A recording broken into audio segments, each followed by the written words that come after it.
Sir अगर कोई ऐसा जूनियर है जिसको एक अच्छे सीनियर नहीं मिल पा रहे हैं क्योंकि ज़्यादातर जूनियर्स के पास ऐसा एक्सेस नहीं रहता है और जैसे कि मैं ही दिल्ली में नई थी तो मेरे लिए काफ़ी मुश्किल था।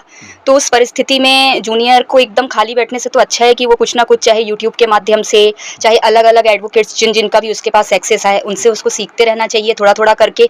भले वो सीनियर ज्वाइन ना करे बट ऐसा नहीं है कोर्ट वो अगर आता रहेगा तो कुछ ना कुछ वो सीखता रहेगा किसी ना किसी माध्यम से। आप इससे सहमत हैं? ये बहुत ज़रूरी है, बहुत अच्छा भी है। कोड आता रहेगा तो कुछ ना कुछ सीखेगा ही। हाँ, किसी न किसी जूनियर के सीनियर के पास अटैच भी हो जाएगा। Yes sir, yes sir. और सर जैसे कि हमारे देश में बहुत सारे ऐसे बच्चे हैं जो कि बहुत गरीब तबके से आते हैं और उनकी आर्थिक स्थिति इतनी ख़राब रहती है कि वो 1 महीना भी बिना पैसों के किसी सीनियर के साथ काम करने की स्थिति में नहीं है।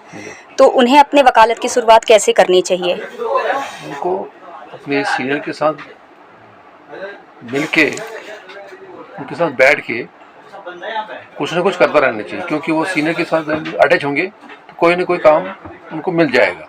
ऐसा नहीं है कि खाली गए और आए उनको मेहनताना नहीं मिलेगा, कुछ ना कुछ उनको मिलता रहेगा। सीनियर भी समझता है कि जूनियर को सस्टेन करने के लिए कुछ पैसा चाहिए, तो वो कुछ ना कुछ अपने प्रभाव से वो कुछ ना कुछ देंगे जरूर।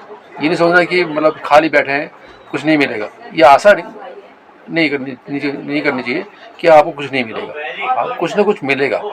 सीनियर के साथ अटैच होंगे तो कुछ ना कुछ मिलेगा आपको उनके साथ लग के काम, अपनी प्रतिभा को आप दिखाना पड़ेगा, तो जिससे कि मतलब उसको सीनियर को लगे हाँ ये जूनियर कुछ कर सकता है। आपकी प्रतिभा वहाँ पर काम आएगी, जो आपका टैलेंट है वहाँ पर काम आएगा।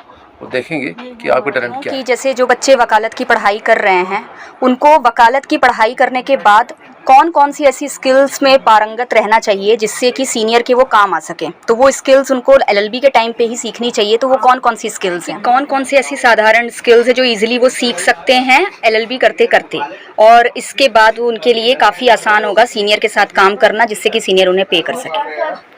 एलएलबी के दौरान, एलएलबी करते समय जब आप कॉलेज में जाते हैं, उसके साथ अगर आप किसी वीकेंड पे, जब आप कॉलेज नहीं जाते हैं, वीकेंड पे जब सैटरडे को छुट्टी होती है, तो लॉयर के अपने किसी परिचित लॉयर के वहाँ जाके कुछ फाइलों को, जो लीगल के फाइलें हैं उनको देखें, उनके बारे में जानें कि कैसा केस आता है, कैसे केस को डील किया जाता है, कैसे उनकी ड्राफ्टिंग की जाती है, कैसे उनके आर्गूमेंट की जाती है। उनको जाके देख सकते हैं आप हफ्ते में एक दिन, जब आप कॉलेज की छुट्टी होती है तो आप वीक एंड में ये जाके सीख सकते हैं। और यही नहीं, इंटर्नशिप कर सकते हो। 2-3 महीने की इंटर्नशिप मिलती है कॉलेज के दौरान, वो आप इंटर्नशिप ज्वाइन कर सकते हो। साल में एक बार 3 महीने की या 2 महीने की इंटर्नशिप करके, तो उससे क्या होगा, जब आप लॉ करेंगे 3 साल कंप्लीट करेंगे, तुरंत आपको सब चीज़ नई नहीं लगेगी, सब पुराना ही लगेगा। वो तो एक्सपीरियंस हो जाएगा। 3-3 महीने की अगर आपको इंटर्नशिप हो जाएगी तो आपको पूरा ज्ञान हो जाएगा। जब आप ज्वाइन होंगे, जब आप लॉ करेंगे तो आप प्रैक्टिस कर सकते हैं। इंडिपेंडेंट तो नहीं करूँगा, लेकिन कम समय लगेगा इस प्रोफेशन में जमने के लिए, बैठने के लिए बहुत ईजी, आसान हो जाएगा। उससे क्या होगा, जब आप नए सीनियर एडवोकेट के साथ काम करेंगे लॉ करने के बाद, तो तुरंत आपको ये नहीं होगा कि कोई लॉयर मुझे देगा या नहीं देगा, तो आपकी तब तक कैपेसिटी हो जाएगी, आप कुछ कर सकते हैं, कुछ कमा सकते हैं। तो आपको जब काम करेंगे, तो आप किसी के वहाँ काम करेंगे तो वो आपको पे करेगा, क्योंकि पे करेगा तभी करेगा जब आप कुछ कर पाएंगे, तो आप उस काबिल हो जाएंगे जिसमें आप कमाने लायक हो जाएंगे। तो आपको इतनी आसानी होगी कि आप यकीन नहीं करेंगे उस समय। इंटर्नशिप करने के बाद ज्वाइन करेंगे तो अगर आपने फ्रेश किया तो उसमें आप वो इंटर्नशिप पीरियड 3 साल का पीरियड वो आगे होगा।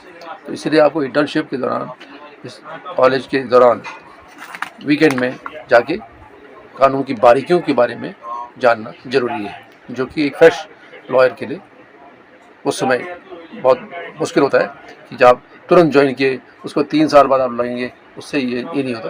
तो आप कॉलेज के दौरान ही आप इस छोटे नुस्खा जो बताया वो बहुत जरूरी है। आजकल सीनियर के साथ मिलकर काम करना चाहिए।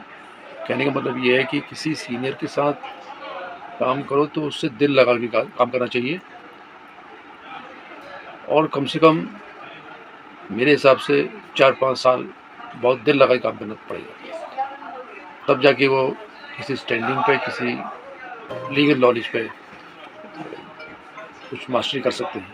कहीं उनको ये नहीं समझना चाहिए कि मैं पेशे में आ गया हूँ तो मैं इंडिपेंडेंट कर लूँगा, ये उसकी बहुत बड़ी भूल होती है। ज़्यादातर आजकल के नए वकीलों की ये कमी है कि वो सोचते हैं कि जैसे वकालत में एंट्री कर ली, पेशे में आगे 1-2 साल आगे, तो उसके बाद सोचते हैं कि हम बहुत बड़े वकील बन गए। ये उनकी गलतफहमी है। उनको कम से कम 5 साल इस पेशे में किसी वकील के साथ जूनियरशिप में काम करना चाहिए, तभी वो एक सक्सेसफुल लॉयर कहते हैं जिसे, वो बन सकता है। ये मेरी एडवाइस है। हालांकि ये सभी एडवोकेट पर लागू नहीं है, लेकिन नॉर्मली जो आजकल के समय चल रहा है उसके लिए बहुत ज़रूरी है